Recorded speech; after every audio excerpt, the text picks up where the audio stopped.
जय हिंद। इंटेलिजेंस के एक अफसर की लाश राजस्थान के झालावाड़ में रेलवे स्टेशन के पीछे एक सुनसान सड़क पर पड़ी हुई मिलती है।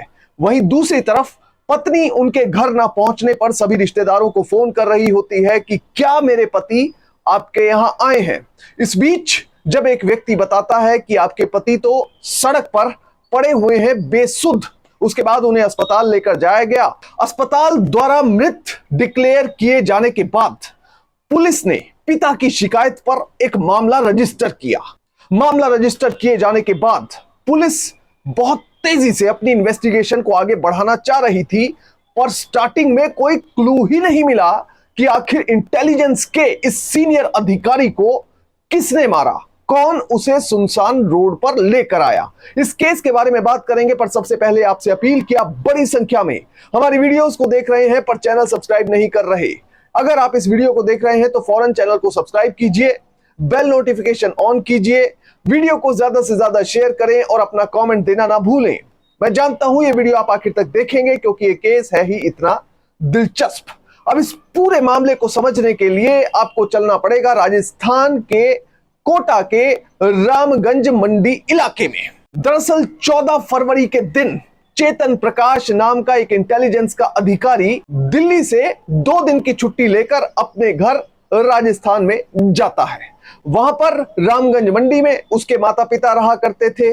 उनसे मुलाकात करने के बाद वो झालावाड़ की तरफ निकलता है। शाम 6 बजे की ट्रेन लेता है और झालावाड़ का तकरीबन 90 किलोमीटर का रास्ता है जो कि ट्रेन 1-1.25 घंटे में पूरा कर लेती है।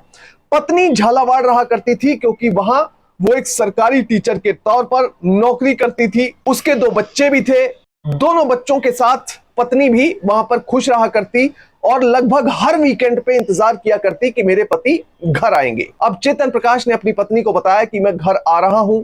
पत्नी इंतजार कर रही है। वहीं दूसरी तरफ तकरीबन 7 से 7:30 के बीच में चेतन को घर पर पहुंच जाना चाहिए था, पर वो घर पर नहीं पहुंचे। जिसके बाद 8 बजे के करीब पत्नी को टेंशन हुई। उन्होंने अलग अलग रिश्तेदारों को फोन करना शुरू किया। अब एक रिश्तेदार था जिसका नाम था मनमोहन। मनमोहन ने सड़कों पर अलग अलग जगह चेतन को ढूंढना शुरू किया, मगर उसका कोई पता नहीं चला। फिर रेलवे स्टेशन के पीछे एक सुनसान सड़क थी, वहां पर जाकर देखा तो चेतन प्रकाश बेसुध पड़ा हुआ था। फौरन चेतन को अस्पताल में ले जाया गया और साथ में उसकी पत्नी अनीता को फोन कर दिया गया कि आपके पति बेसुध अवस्था में मिले हैं रेलवे स्टेशन के पीछे एक सुनसान सड़क पर। अब पत्नी भी अस्पताल पहुंच जाती है, मगर डॉक्टर इस इंटेलिजेंस के अधिकारी को मृत डिक्लेयर कर देते हैं। भवानी मंडी मार्ग पर बेहोश मिले इस चेतन प्रकाश नाम के इंटेलिजेंस के अफसर की मौत के बाद पुलिस हरकत में आती है। चेतन के पिता थाने में पहुंचते हैं और उसकी संदिग्ध हत्या का मामला दर्ज करवाते हैं।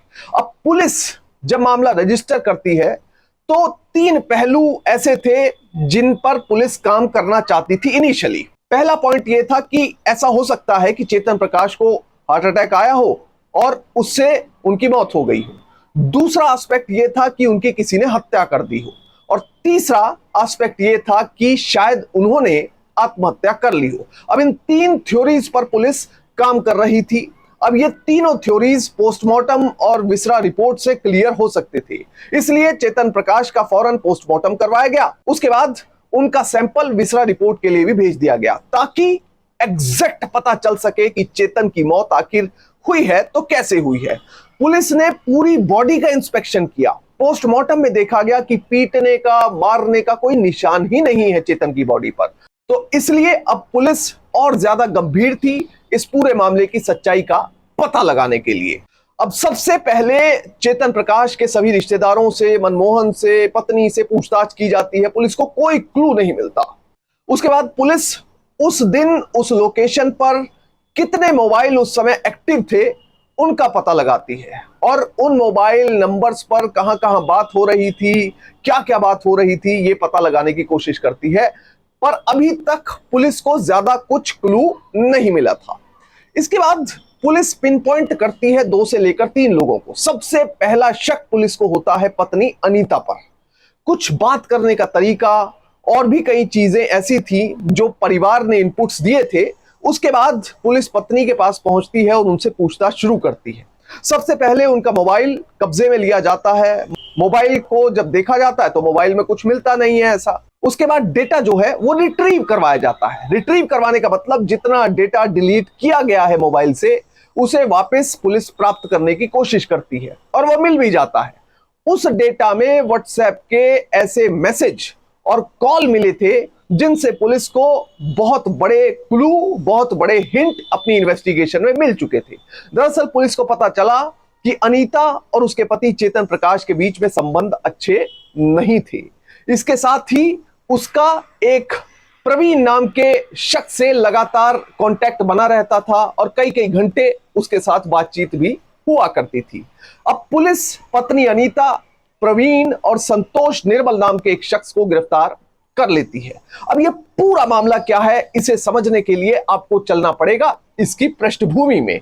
दरअसल अनीता बचपन से ही पढ़ने में काफी होशियार थी और 8वीं क्लास में उसकी प्रवीण नाम के एक लड़के से मुलाकात हुई थी। तब से उनकी दोस्ती काफी पक्की थी।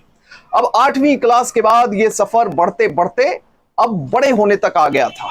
अब तकरीबन साल 2008 में प्रवीण की नौकरी लग गई पुलिस में और वहीं अनीता टीचर के तौर पर सरकारी नौकरी में सेलेक्ट हो गई। अब दोनों के बीच में नजदीकियां बढ़ी और उसके बाद प्रवीण ने अनीता को कथित तौर पर प्रपोज किया कि तुम मुझसे शादी कर लो, पर घर वाले नहीं माने। इसके बाद धीरे धीरे समय बीतता गया और साल 2011 में अनीता की शादी चेतन प्रकाश नाम के लड़के से कर दी गई जो कि इंटेलिजेंस में अधिकारी था। अब चेतन प्रकाश से शादी के बाद साल 2012 में पहले बेटे का जन्म होता है और काफी खुशहाल परिवार था। मगर जो अनीता है वो रहा करती थी राजस्थान में क्योंकि उसे अपनी नौकरी भी करनी होती थी, परिवार को मैनेज करना होता था। वहीं चेतन प्रकाश की पोस्टिंग थी दिल्ली में। अब अनीता की पोस्टिंग झालावाड़ में हो जाती है। माता पिता रहते थे कोटा में, रामगंज मंडी में। अनीता ने दरअसल चेतन को यह कहा कि मैं रोज तो आना जाना कर नहीं सकती, बहुत ज्यादा हेक्टिक हो जाएगा, इसलिए मैं झालावाड़ में एक घर लेकर रह लेती हूँ। तो अपने बच्चे के साथ अनीता झालावाड़ में एक घर लेकर रह रही थी और अपनी नौकरी अच्छे से कर रही थी। अब वहीं अनीता की पोस्टिंग एक नए स्कूल में होती है। जब वो उस नए स्कूल में जाती है तो वहां पर एक महिला से उसकी मुलाकात होती है। बाद में पता चलता है कि वो महिला प्रवीण की पत्नी है जो कि वो उसके बचपन का दोस्त है जिसने उसे प्रपोज शादी के लिए किया था। अब प्रवीण रोज अपनी पत्नी को लेने और छोड़ने स्कूल में आता था। इस दौरान उसकी अनीता पर नजर पड़ी, दोनों की मुलाकात हुई, फिर से बातें शुरू हुई, फोन नंबर एक्सचेंज हो गए और अब धीरे धीरे रिपोर्टेड फैक्ट्स के मुताबिक कथित तौर पर दोनों के बीच में नजदीकियां भी बढ़ी और शारीरिक संबंध भी बन गए। अब इसके बाद जैसे जैसे सिलसिला आगे बढ़ा, 2015 में ही चेतन प्रकाश एक बार अपने घर पर आया तो अनीता ने चेतन की मुलाकात प्रवीण से करवाई रक्षाबंधन के दिन। दरअसल रक्षाबंधन के दिन प्रवीण घर पर अनीता से राखी बंधवाने आया था और अनीता ने अपने पति को कहा कि मैं इसे भाई मानती हूं और ये मेरी काफी मदद करते हैं। अब धीरे धीरे समय जैसे जैसे आगे बढ़ता गया, प्रवीण और अनीता एक दूसरे के करीब आते गए। वहीं दूसरी तरफ अनीता अपने पति चेतन प्रकाश से दूर होती चली गई क्योंकि प्रवीण को भी पसंद नहीं था कि चेतन उसकी लाइफ में ज्यादा इंटरफेरेंस करे। अब फिर आ जाता है साल 2017। साल 2017 के अक्टूबर महीने में अनीता को एक और बच्चा होता है, एक और पुत्र प्राप्ति होती है। इसके बाद परिवार में खुशी तो थी पर दूसरी ही तरफ एक शक की सुई अनीता और प्रवीण की तरफ न सिर्फ चेतन प्रकाश की थी बल्कि उसके पूरे परिवार की थी।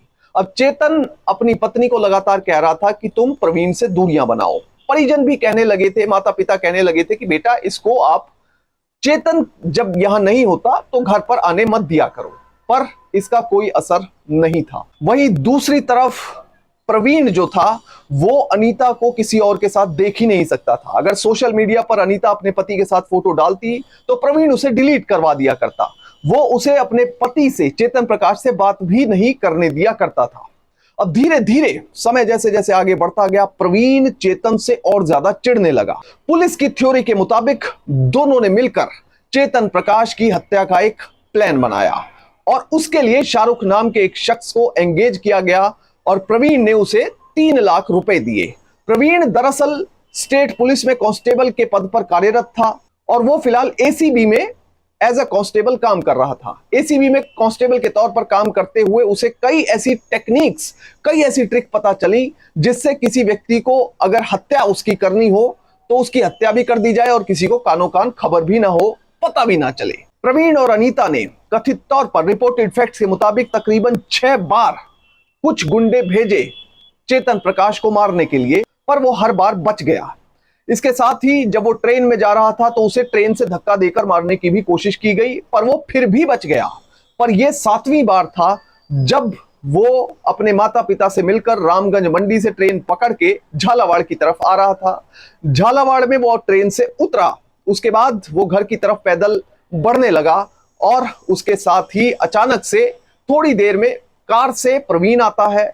वो जबरदस्ती चेतन प्रकाश को अपनी कार में डालता है और एक सुनसान गली में ले जाता है। अब चेतन प्रकाश और पत्नी अनीता के बीच में लड़ाई इस बात की थी कि चेतन कहता था कि जो दूसरा बच्चा है वो मेरा नहीं है, वो प्रवीण का है और तुम इस सच्चाई को छिपा रही हो। मैं डीएनए टेस्ट करवाना चाहता हूं और मैं सारी सच्चाई सामने लाना चाहता हूं।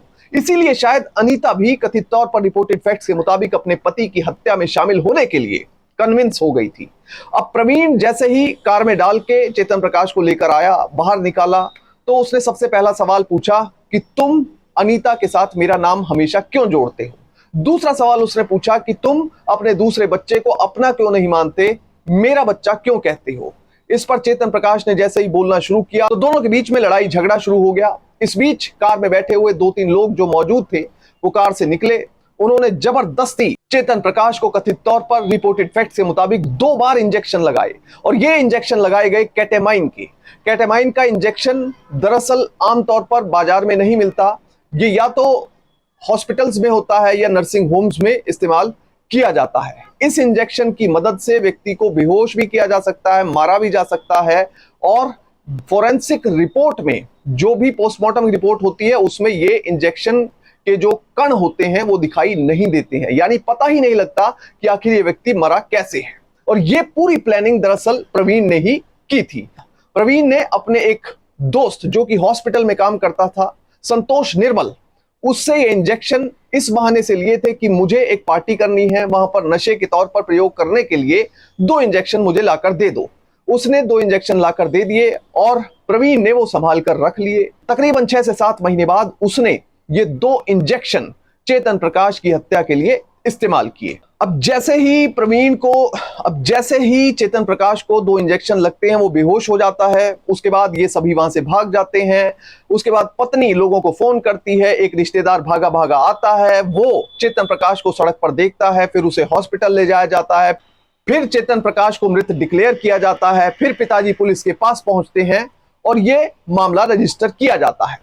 पुलिस ने अपनी जांच में बताया कि दरअसल प्रवीण अपने आप को बहुत ज्यादा शातिर समझता था क्योंकि वो मर्डर केस एसीबी में भी हैंडल करता था, इसलिए उसने इस पूरे मर्डर की योजना बनाई थी और अनीता ने उसका पूरा साथ दिया था।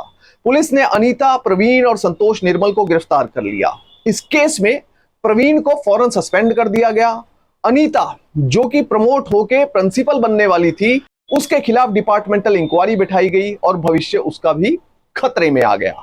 इस पूरे केस से हमें सीख क्या मिलती है? हमें यह सीख मिलती है कि हम भविष्य में अपने घर के या बाहर के किसी भी मेंबर से नाराज हो सकते हैं, पर हत्या या कानून अपने हाथ में लेना कभी भी सही नहीं होता है, क्योंकि एक हत्यारा यह सोच सकता है कि आज मैं हत्या करके बच जाऊंगा, पर एक ना एक दिन कानून के हाथ उस तक जरूर पहुंचते हैं। और यहां पर तो 2 सरकारी एम्प्लॉइज, 2 सरकारी अधिकारियों की नौकरी खतरे में पड़ ही गई। जय हिंद।